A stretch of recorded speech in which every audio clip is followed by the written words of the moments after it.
Hello friends, কেমন আছো তোমরা? আবার একটা নতুন ভিডিও নিয়ে চলে এসেছি। ঠিক এর আগের ভিডিওতেই দেখিয়েছিলাম পুরীতে এসে আমরা ভদ্রদার বার্থডে সেলিব্রেট করেছি। আর ভদ্রদা আমাদের কথা দিয়েছিল খুব ভালো জায়গায় ট্রিট দেবে। তো কোথায় এসেছি দেখো, আমরা ভীষণ সাজুগুজু করে এসেছি। অনেকেই চিনে গেছো জায়গাটা। হ্যাঁ, এটা হচ্ছে পুরীর ভজহরি মান্না। তো ভেতরে আমরা প্রবেশ করে গেছি। দারুণ অ্যাম্বিয়েন্সটা, এখানে স্টাফদের ব্যবহারও খুব ভালো, শান্ত নিরিবিলি পরিবেশ।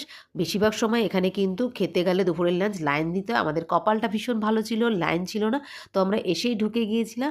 আর দুপুরের মেনুতে ছিল সাদা ধোঁয়া ওঠা গরম ভাত, রুই মাছের মাথা দিয়ে চাপচাপ মুগ ডাল, ঝুরঝুরি আলু ভাজা, যেটা চিরকালীন বাঙালিদের সেরা প্রিয় খাবার। আর ছিল খাসির মাংস কষা।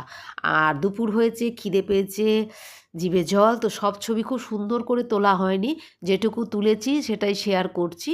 আর প্রথমেই হচ্ছে গিয়ে লেবু দিয়ে মুগের ডালে একটুখানি নিয়ে প্রথম গরজটা মুখে তুলে দিচ্ছি। দারুণ সুস্বাদু খাবার, ঝাল নুনের সামঞ্জস্যটা খুব সুন্দর, বাড়ির মতো ঘরোয়া পরিবেশের খাবার।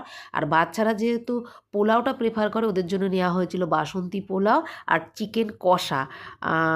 আর চাটনি ছিল, আর ছিল মিষ্টি, দই আর আইসক্রিম। যে যেটা পছন্দ করে সেইভাবেই নেওয়া ছিল। ওই দেখো বার্থডে বয় দাঁড়িয়ে আছে, উনি মনে হয় নিজে না খেয়ে আমাদের এই বেশি খাবার তদারকি করছে। উনি মানে ঠিকঠাক খেয়েছেন কিনা বুঝতে পারছি না। আর এই যে শেষে বাচ্চাদের যাদের দই পছন্দ, দই, যে আইসক্রিম, মিষ্টি সব নেওয়া হয়েছে।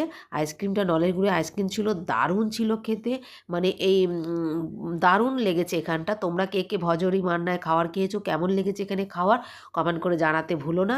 আর ভিডিওটা ভালো লাগলে লাইক করো, শেয়ার করো, কমেন্ট করতে ভুলো না। আমার চ্যানেল নতুন হলে চ্যানেলটাকে সাবস্ক্রাইব করে দেওয়া। আজ এটুকু।